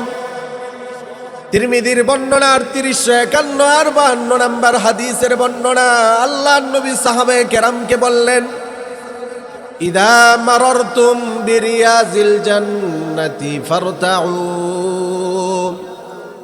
সাহাবায়ে কেরামকে নবীজি বললেন, ও আমার সাহাবীরা, যখন তোমরা জান্নাতের বাগান দিয়ে যাবে, বাগান থেকে তাজা পাকা ফলগুলো সংগ্রহ করে নিবে। আল্লাহর নবীকে এবার সাহাবায়ে কেরাম প্রশ্ন করলেন, ওয়া মা রিয়াজুল জান্নাতি ইয়া রাসূলুল্লাহ। ওগো নবীজি, আমাদের বসবাস দুনিয়াতে, বাসস্থান হলো দুনিয়াতে, দুনিয়াতে থেকে আমরা জান্নাতের বাগান পাবো কোথায়? আল্লাহর নবী বললেন, দুনিয়াতে এমন কিছু জায়গা আছে যে জায়গাগুলোকে আল্লাহ জান্নাতের বাগান বানিয়ে দেন। এক নাম্বার নবীজি বলেছেন, আল মাসাজিদু, দুনিয়াতে আল্লাহর ঘর যত মসজিদ আছে, মসজিদগুলো হলো জান্নাতের বাগান। এই হাদিসের পরের হাদিসের মধ্যে 3852 নাম্বার হাদিসে নবীজি বলেন, ওয়াহিলা কুদ্দিকিরি, ও আমার উম্মতেরা, পৃথিবীর যে জায়গায়, যেই স্থানে কোরআন হাদিসের আলোচনা হয়, যেই জায়গার মধ্যে, যেই মজলিসের মধ্যে জিকির হয়, ওই জিকিরের মজলিসটাকে জান্নাতের বাগান যিনি বানিয়ে দেন তিনি কে? জান্নাতের বাগানের পরিচয় সাহাবায়ে কেরাম পেয়ে গেলেন। আল্লাহর ঘর মসজিদ হলো জান্নাতের বাগান। কোরআন হাদিসের আলোচনার মজমাগুলো, জিকিরের মজমাগুলো হলো জান্নাতের বাগান। দুঃখজনক হলেও সত্য কথা এটাই, আল্লাহ এই জান্নাতের বাগানে আসার জন্য সবাইকে আল্লাহ কবুল করেন না। হাজার লক্ষ মানুষের মধ্য থেকে যাদেরকে পছন্দ করেন তাদেরকেই বাগানে আনেন। বলেন ঠিক কিনা? মসজিদ আল্লাহর কাছে সবচেয়ে প্রিয় জায়গা, কিন্তু আল্লাহ তাআলার আরেক হাদিসে আল্লাহর নবী বলেন, আহাব্বুল বিলাদি ইলাল্লাহি মাসাজিদুহা, পৃথিবীর মধ্যে সবচেয়ে শ্রেষ্ঠ জায়গা হলো আল্লাহর কাছে মসজিদ। মসজিদেও যাওয়ার তৌফিক অনেকের হয় না, বাজারে যাওয়ার তৌফিক কিন্তু তাদের অনেকের হয়। ঠিক কিনা বলেন? অথচ বাজার হলো আল্লাহর কাছে সবচেয়ে নিকৃষ্টতম জায়গা। এজন্য যাদেরকে আল্লাহ মোহাব্বত করেন, যাদেরকে আল্লাহ ভালোবাসেন, যাদেরকে আল্লাহ ক্ষমা করার ইচ্ছা করেন, তাদেরকে আল্লাহ জান্নাতের বাগানে আনেন। ঠিক কিনা বলেন? যদি আপনি মনে মনে এই সিদ্ধান্ত নিয়ে থাকেন, আমি নিজের ইচ্ছায় এখানে এসেছি, নিজের শক্তিতে, নিজের যোগ্যতায় এসেছি, ভুল হবে। আপনার ইচ্ছা থাকতে পারে, কিন্তু আপনাকে আসার তৌফিক দিয়েছেন কে? এখনো তো অনেকে আসছে, কিন্তু আশপাশে ঘোরাফেরা করতেছে, এখনো এই জায়গায় আসার তৌফিক ওনাদের হয় নাই। ঠিক কিনা?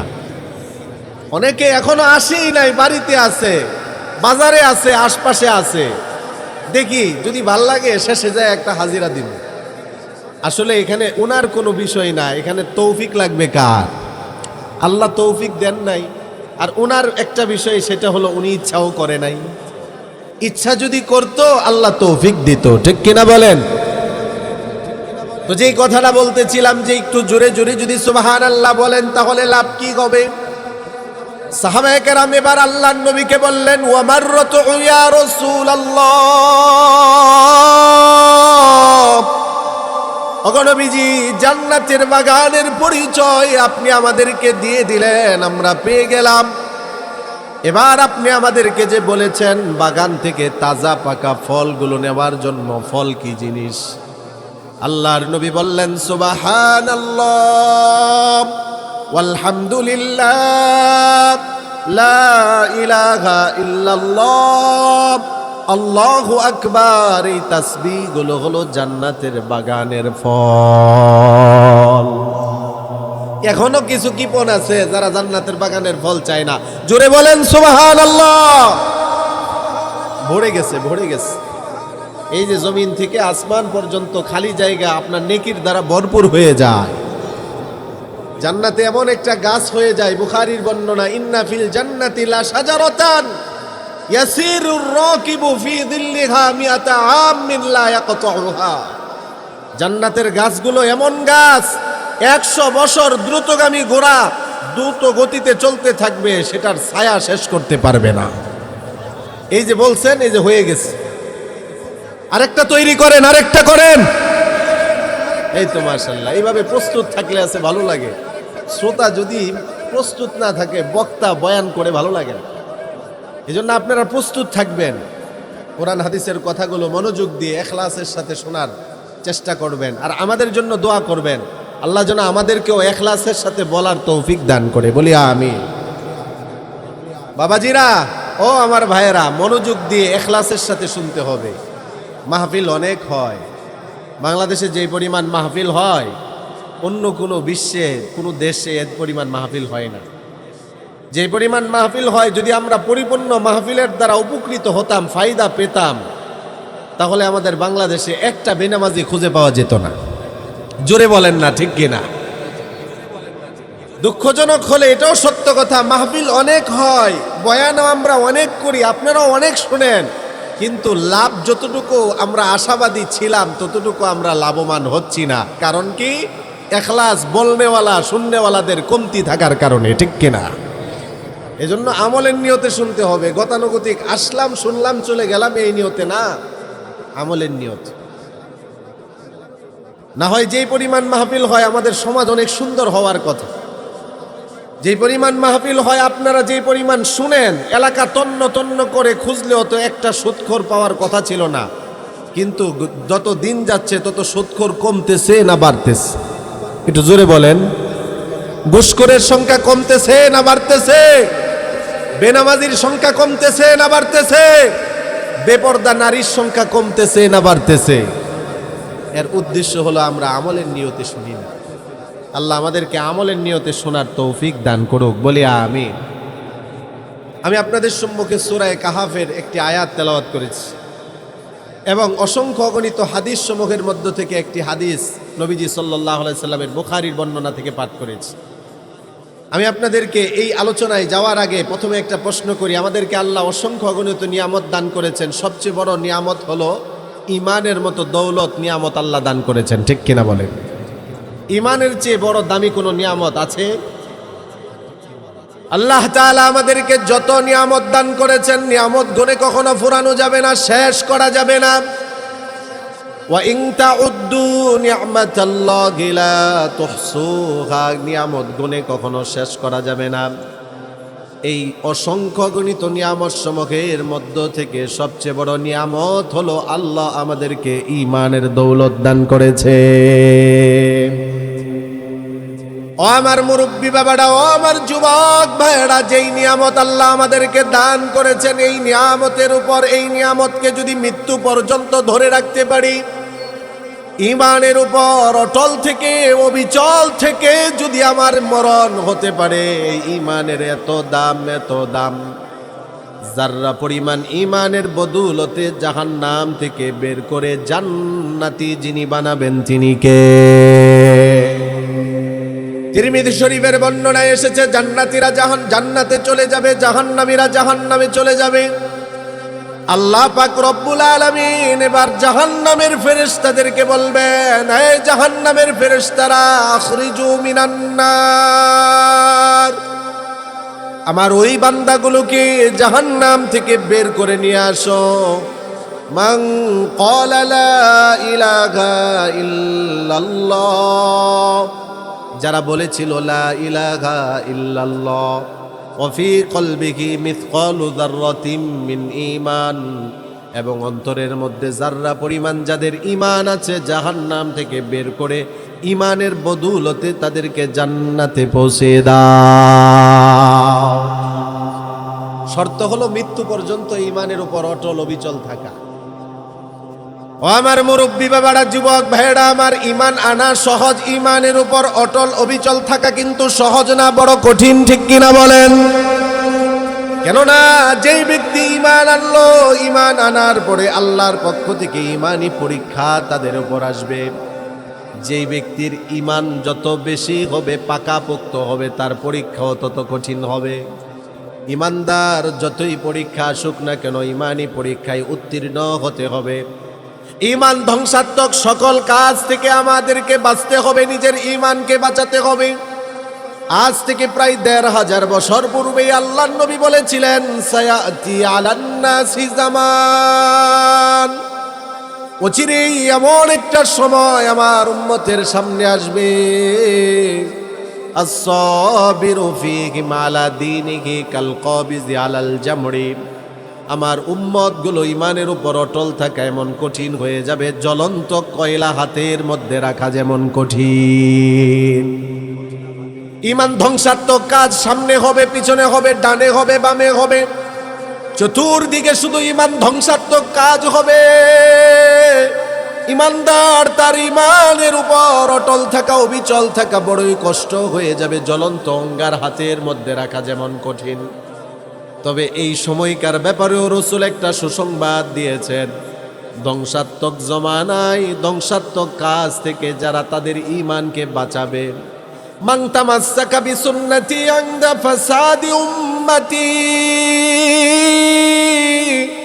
আমার উম্মতের ফিতনার সময়, ফাসাদের সময় যারা একটা সুন্নতকে আঁকড়ে ধরবে, ফালাহু আজরু মিআতি শাহীদ, আল্লাহ তাদের আমল নামায় 100 শহীদের মর্যাদা দান করবে। জমানা যেমন কঠিন হবে, ঈমানের উপর অটল অবিচল থাকা বড় কঠিন হবে। কঠিন সময়ে যারা নেক আমল করবে, সুন্নাহ আঁকড়ে ধরবে, তাদের সওয়াবও বেশি যিনি দান করবেন তিনি কে? এই ফিতনার জমানার মধ্যে আপনারা এই কোরআন হাদিস শোনার জন্য চলে এসেছেন, এটা বড় ভাগ্যের বিষয়, এটা বড় সৌভাগ্যের বিষয়। আল্লাহ আপনাদেরকে কবুল করেছেন। এই সময় আপনার কত ভাই, আপনার কত বন্ধু, আপনার কত প্রতিবেশী গুনাহের কাজে আছে, ঠিক কিনা বলেন? কিন্তু আপনাদেরকে আল্লাহ পছন্দ করে এখানে এনেছেন। এই যে বসে আছেন, উলামায়ে কেরামের চেহারা দেখতেছেন, জীবনের সগীরা গুনাহ মুহূর্তে মুহূর্তে মাফ হচ্ছে। এজন্য মুরব্বী বাবারা, যুবক ভাইয়েরা আমার, পর্দার আড়ালের মা বোনেরা আমার, যেই কথা বলতেছিলাম, ঈমান আনা সহজ, ঈমানের উপর অটল থাকা বড় কঠিন। বিপদ আপদ মুসিবত আসবে, শত বিপদ আপদ মুসিবত সহ্য করব, কিন্তু ঈমান থেকে সরে যাওয়া যাবে না। আল্লাহ তো নিজেই বলেছেন না, হাসিবান নাসু আইয়ুতরাকু আইয়াকুলু আমান্না ওয়া হুম লা ইফতানুন। সূরা আনকাবুতে আল্লাহ বলেন, মানুষ কি ধারণা করেছে তারা ঈমান এনেছে আর তাদেরকে এমনি ছেড়ে দেওয়া হবে, তাদেরকে পরীক্ষা নেওয়া হবে না। আল্লাহ বলেন, ওয়ালাকাদ ফাতান্নাল্লাযীনা মিন ক্বাবলিহিম ফালা ইয়া'লামান্নাল্লাহুল্লাযীনা সাদাকু ওয়া লা ইয়া'লামান্নাল কাযিবিন। যারা ঈমান আনবে, যুগে যুগে যারা ঈমান এনেছিল তাদেরকে আমি আল্লাহ পরীক্ষা যেমন নিয়েছি কিয়ামত পর্যন্ত, ঈমানদারদেরকে আমি পরীক্ষা নিব, কারা ঈমানের দাবিতে সত্যবাদী, কারা মিথ্যাবাদী, এটা জানানোর জন্য। বিপদ আপদ মুসিবত আসবে, সাহাবায়ে কেরাম রিদওয়ানুল্লাহি আলাইহিম আজমাইন, ওনাদের উপর কিন্তু কম বিপদ আপদ মুসিবত আসেনি। একাধিক ঘটনা হাদিসের মধ্যে পাওয়া যায়, ইতিহাসের মধ্যে পাওয়া যায়, সব বলে তো শেষ করা যাবে না। তবে সামান্য একটা দৃষ্টান্ত আমি আপনাদেরকে দেই। নবীজির সাহাবী হযরতে খাব্বাব রাদিয়াল্লাহু তাআলা আনহু, আমিরুল মুমিনিন খলিফাতুল মুসলিমিন হযরত ওমর রাদিয়াল্লাহু তাআলা আনহু বললেন, ও খাব্বাব, আপনি ঈমান আনার কারণে আপনার উপর যে বিপদ আপদ মুসিবত এসেছে, কাফেরদের পক্ষ থেকে যে জুলুম নির্যাতন আপনি সহ্য করেছেন, তার দুই একটা দৃষ্টান্ত ঘটনা আপনি আমাদেরকে শোনান। হযরতে খাব্বাব রাদিয়াল্লাহু তাআলা আনহু অনেক নির্যাতনের শিকার হয়েছেন। নিরুপায় হয়ে নবীজির কাছে এসে একদিন বলতেছেন, বুখারীর বর্ণনা, আলা তাদউ লানা আলা তাস্তানসুরু লানা ইয়া রাসূলুল্লাহ। নিরুপায় হয়ে সহ্য না করতে পেরে হযরতে খাব্বাব নবীজির কাছে এসে বললেন, আলা তাদউ লানা, ওগো নবীজি, একটু আপনি দোয়া আল্লাহর কাছে করেন না, আল্লাহর কাছে একটু সাহায্য প্রার্থনা করেন না কেন আমাদের জন্য? আর পারতেছি না। জুলুম নির্যাতনের স্টিম রুলার চালানো হয়েছে ওনার উপর। হযরতে খাব্বাব তিনি বলেন, হযরতে ওমরকে আমি তো বলতে পারবো না, আমার শরীর দেখেই আপনি বুঝতে পারবেন কি পরিমাণ অত্যাচার আর নির্যাতন হয়েছে। হযরতে খাব্বাব নিজের শরীরের চাদর তিনি সরিয়ে দিলেন। শরীরের দৃশ্য দেখে আমিরুল মুমিনিন হযরত ওমর তিনি আশ্চর্য হয়ে বসা থেকে দাঁড়িয়ে গেলেন, চোখের পানিগুলো ছেড়ে দিলেন আর হাতে পিঠ স্পর্শ করলেন। ও খাব্বাব, আপনার কি বড় ধরনের কোনো রোগ হয়েছিল, কোনো বসন্ত হয়েছিল কিনা? পিঠের মধ্যে এত বড় বড় গর্ত কেন? হযরতে খাব্বাব রাদিয়াল্লাহু তাআলা আনহু বলেন, আমিরুল মুমিনিন খলিফাতুল মুসলিমিন না, রোগ হয়নি, বসন্ত হয়নি, বড় বড় গর্তগুলো হলো আমার ইমানি পরীক্ষার চিহ্ন। বলেন আল্লাহু আকবার। বড় বড় গর্তগুলো হলো আমার ইমানি পরীক্ষার চিহ্ন। ঈমান আনার কারণে কাফের মুশরিকরা আমার উপর জুলুম করেছে, অত্যাচার করেছে, রক্তাক্ত করে মরুভূমির বালির উপর আমাকে শুয়ে রেখেছে। তারপরও যখন ওরা দেখে আমি ঈমান ছাড়ি না, জ্বলন্ত কয়লা প্রজ্বলিত করেছে কাফেররা, শিকল দিয়ে আমার কোমরের মধ্যে বেঁধেছে।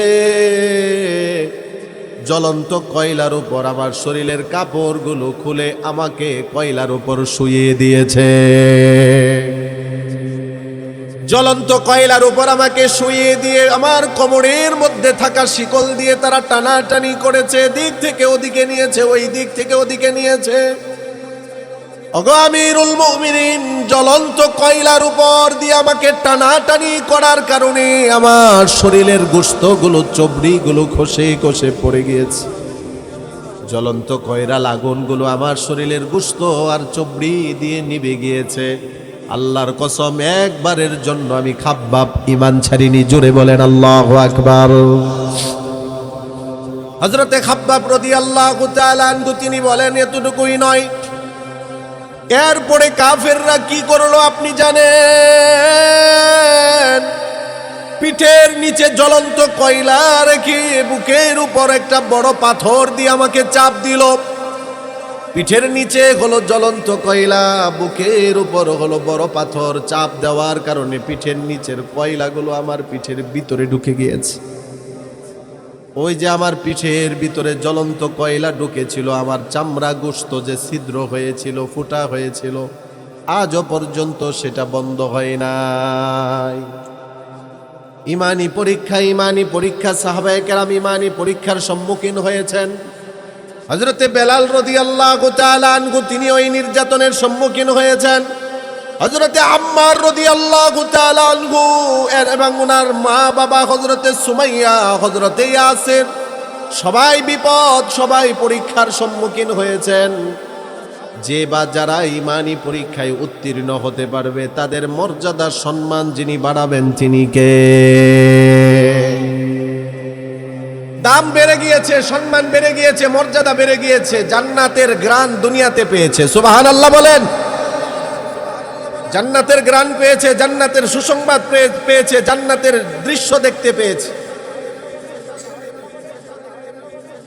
জান্নাতের শুধুমাত্র দুনিয়াতে থেকে সুসংবাদ পেয়েছেন এমনটা না, জান্নাতের দুনিয়াতে থেকে চলতো ওনাদের পায়ের আওয়াজ আল্লাহর জান্নাতে পৌঁছে যেত। সুবহানাল্লাহ বলেন।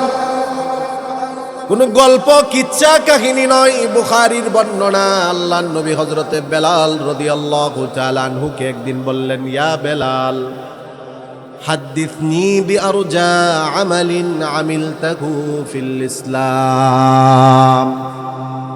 আল্লাহর নবী হযরতে বেলালকে বললেন, বেলাল,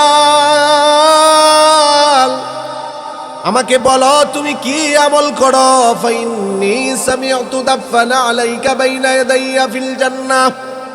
ওগো বেলাল, আমি জান্নাতে আমার সামনে তোমার জুতার আওয়াজ আমার কানে শুনতে পেয়েছি। বলেন সুবহানাল্লাহ। বুখারীর হাদিস। ওগো বেলাল, তোমার জুতার আওয়াজ আমি আল্লাহর জান্নাতে শুনতে পেয়েছি। কিসের কারণে এই দাম মর্যাদা? চেহারার কারণে নাকি? চেহারার সৌন্দর্যতার কারণে? টাকা পয়সা দ্বন্দ্ব তার নেতৃত্বের কারণে?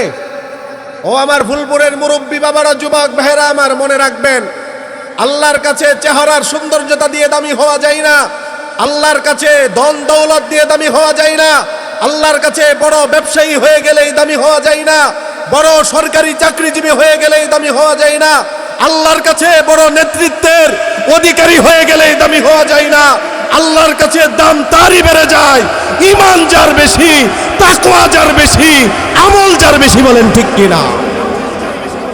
নেতৃত্ব দিয়ে, টাকা পয়সা দ্বন্দ্বলত দিয়ে আপনার দাম বেড়ে যাবে? পশ্চিমকালেও না। মুসলিমের বর্ণনা, আল্লাহর নবী বলেন, ইন্নাল্লাহা লা ইয়ানজুরু ইলা সুওয়ারিকুম ওয়া আমওয়ালিকুম ওয়ালাকিন ইয়ানজুরু ইলা কুলুবিকুম ওয়া আমালিকুম। নিশ্চয়ই আল্লাহ তাআলা তিনি তোমাদের চেহারা দেখেন না, তোমাদের ধন দৌলত আল্লাহ দেখেন না। কার চেহারা কত সুন্দর, কার ধন দৌলত কত বেশি, আল্লাহর কাছে এটার কোনো দাম নেই, ঠিক কিনা বলেন? আল্লাহ তাআলা কি দেখেন? ওয়ালাকিন ইয়ানজুরু ইলা কুলুবিকুম ওয়া আমালিকুম।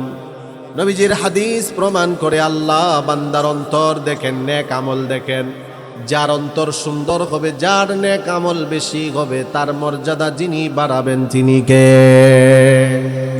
আজকে আমাদের আমল কম থাকার কারণে, আজকে গুনাহের প্রবণতা বেড়ে যাওয়ার কারণে আজকে দেখা যায় কিছুদিন পর পর ভূমিকম্প হয়, ভূমিদস্যু হয়, মানুষের চেহারা পশুর মতো পরিবর্তন হয়, ঠিক কিনা বলেন? এটা রাসূলের ভবিষ্যৎবাণী, রাসূলের ভবিষ্যৎবাণী। আমি গত বছর কুড়িগ্রাম, নীলফামারী, রংপুর ওই সমস্ত অঞ্চলে গিয়েছিলাম। জমিন যে মানুষকে নিয়ে ঘরবাড়ি নিয়ে নিচে দেবে যায়, ভূমিদস্যু যে হয়, এটা ওদিকের মানুষ ভালো করে জানে। আর ভূমিকম্পের কথা তো মনে থাকার কথা আপনাদের, না ভুলে গেছেন? এই যে শুক্রবারের, গত শুক্রবার ভূমিকম্প কি একটু অনুভব হয়েছিল নাকি? আমার প্রোগ্রাম ছিল বৃহস্পতিবার রাত্রে গাইবান্ধা, আসছি সকাল 9টা হয়ে গেছে, বাসায় ঢুকছি জুমার দিন। আমার মেয়েকে বলছি, মা আমাকে তুমি 1-1.5 ঘন্টা পরে ডাক দিয়ে দিবে। আমার আহলিয়াকেও বলে দিছি তুমি ডাক দিয়ে দিও। 1-1.5 ঘন্টা পরে আর ডাক দেওয়ার প্রয়োজন হয় নাই, জমিনের নড়াচড়ায় আমি ঘুম ভেঙে গেছি। এই ভূমিকম্প হচ্ছে আমাদের হাতের কামায়, আমাদের গুনাহ, আমাদের প্ররোচনা, শয়তানের ধোঁকায় আমরা যে লিপ্ত আছি, এই কারণে এই ভূমিকম্প হয়, ঠিক কিনা বলে? নবীজি বলেছিলেন ভূমিকম্প হওয়ার যতগুলো কারণ আছে এগুলো সবই বর্তমানে পাওয়া যায়। ভূমিকম্প কখন বেশি বেশি হবে? ঈমান ধ্বংসাত্মক কাজগুলো যখন বেশি বেশি হবে। জমিনের মধ্যে যখন মদ্যপানকারীর সংখ্যা বেড়ে যাবে, বলেন মদ পানকারীর সংখ্যা দিনকে দিন বাড়তেছে না কমতেছে? মদখোরের সংখ্যা দিনকে দিন বাড়তেছে, ইয়াবাখোরের সংখ্যা বাড়তেছে, বাবাখোরের সংখ্যা বাড়তেছে। এই কারণেই দেখা যায় যেখানেই বয়ানে যায় প্রায় জায়গায় বলে হুজুর যুব সমাজের মাদক নিয়ে বয়ান করবেন, কেননা যত দিন যাচ্ছে তত যুব সমাজ মাদকাসক্ত হচ্ছে, ঠিক কিনা? কক্সবাজার, টেকনাফ গিয়েছিলাম, ওদিকে তো এটার বেশি, মাদকের ছড়াছড়ি বেশি। যেখানেই যাই ও বিষয় একটাই, কাগজ দিয়া দে হুজুর মাদকতা, মাদক নিয়ে বয়ান, মাদক নিয়ে বয়ান। সারা বাংলাদেশের একই অবস্থা, যত দিন যাচ্ছে তত মদখোরের সংখ্যা বাড়তেছে, গাঞ্জাখোরের সংখ্যা বাড়তেছে। আর এখন আবার তাদেরকে গাঞ্জাখোর, যারা তাদেরকে গাঞ্জাখোর বললে তারা মাইন্ড করে। ভিডিওতে দেখলাম এক গাঞ্জাখোর মাজারে বৈশা, কিছু আছে না গাঞ্জাখোর মাজারে, বন্ড বন্ড বন্ড পীরের মাজারে। কথা বলেন না কেন, আছে কি নাই? বাংলাদেশে হক্কানি পীর অনেক আছে আলহামদুলিল্লাহ, কিন্তু মানুষ হক্কানি পীরদের কাছে খুব কমই যায়। ভণ্ড, বেদাতি, মুশরিক, এদের কাছে গিয়ে তারা তাদের ঈমান হারায়, বলেন ঠিক কিনা? কোরআন হাদিসের মাহফিলের উপস্থিতি কমই হয়, বন্ড বাউলরা এসে মানুষের ঈমান নষ্ট করে। এই বাউলদের কথা শোনার জন্য মানুষ যায়, ঠিক কিনা বলে? মানুষের রুচি নষ্ট হয়ে গেছে, রুচি নষ্ট হয়ে গেছে।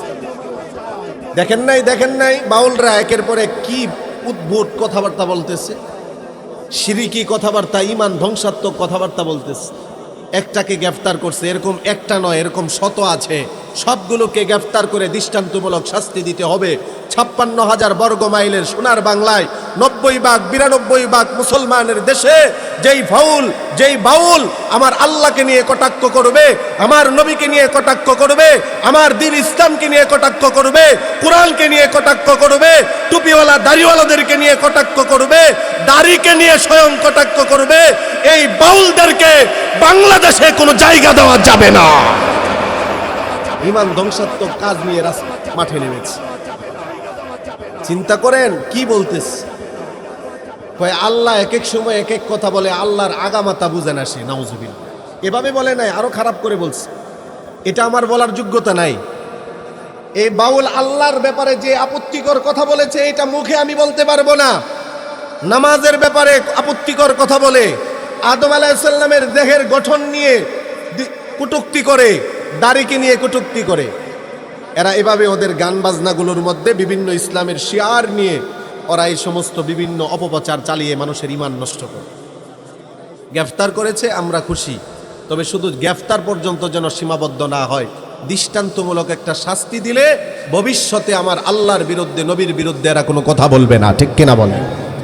রাজনৈতিক দাবি করতেছি নাকি ইমানি দাবি? অনেক মুরব্বী বাবারা ভুল বুঝবেন না, রাজনৈতিক দাবি না ইমানি দাবি?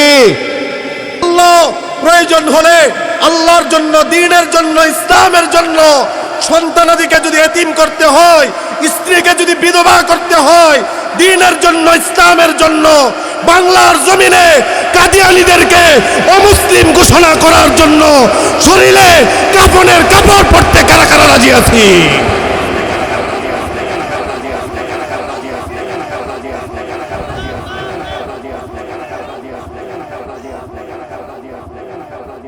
মাশাআল্লাহ, বলেন জোরে জোরে বলেন, কাফের কাদিয়ানীরা কি? জোরে বলতে হবে, কাদিয়ানীরা কি? এটা কি কোনো ধরনের সন্দেহ আছে? না, তাদেরকে যারা কাফের মনে করবে না, বলবে না, তারাও কাফের, ঠিক কিনা?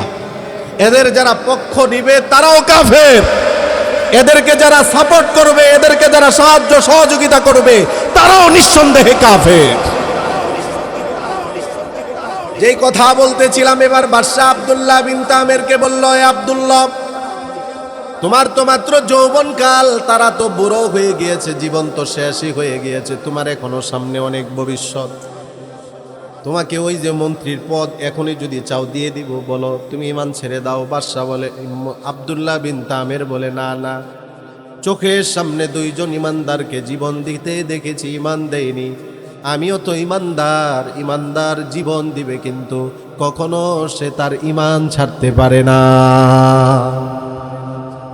বাদশা এবার অনেক চিন্তা করে একটা সিদ্ধান্ত নিল, না, চার দেয়ালের ভিতরে আব্দুল্লাহকে এভাবে মারবো না, আব্দুল্লাহকে এমন জায়গায় নিয়ে মারবো যারে পুরা ইয়ামানবাসীরা এটা দেখে এটার থেকে শিক্ষা নেই। এটাই আমরাই বলি যে কিছু কিছু নাস্তিক মুরতাদদেরকে চার দেয়ালের ভিতরে শাস্তি না দেওয়া, কিছু কিছু নাস্তিক, কিছু কিছু মুরতাদদেরকে প্রকাশ্যে শাস্তি দেওয়া, যাতে করে এদেরকে দেখে অন্য নাস্তিক ঠিক হয়ে যায়। তো বাদশা তার জায়গায় থেকে, সে তাকে তো সত্য মনে করে, সে তার জায়গায় থেকে বলতেছে, আমার বিরুদ্ধে যেন আর কেউ ভবিষ্যতে না যায়, আব্দুল্লাহকে প্রকাশ্যে মারবে। সেনাবাহিনীর টিম তৈরি করে বলল, যাও আব্দুল্লাহকে পাহাড়ের চূড়ায় নিয়ে যাও। ঠাকুরমার জুলি শুনতেছেন নাকি? এটা হাদিস, কি শুনতেছেন? হালকা করে নেওয়ার কোনো সুযোগ নেই, এখানে কোনো কিচ্ছা কাহিনী হচ্ছে না। হালকা করে অমনোযোগী সহকারে শোনার কোনো সুযোগ নেই। রাসূলের হাদিস শোনাচ্ছে। ইমানদারের ঈমান, ঈমানের মূল্যবোধ কত বেশি। সেনাবাহিনীর টিম তৈরি করা হলো।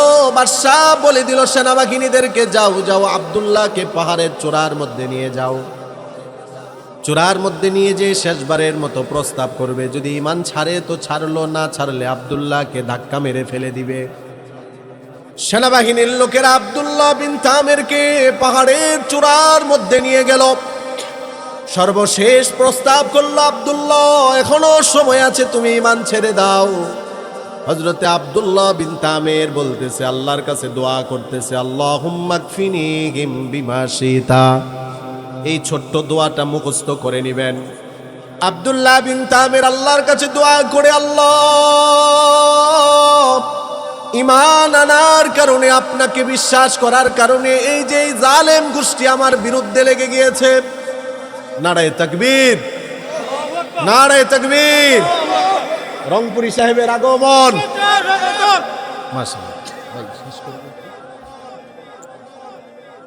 আব্দুল্লাহ বিন তামের আল্লাহর কাছে দোয়া করে, আল্লাহুম্মা কফিনিহিম বিমা শিতা। ওগো আল্লাহ, আপনি আমার জন্য যথেষ্ট হয়ে যান।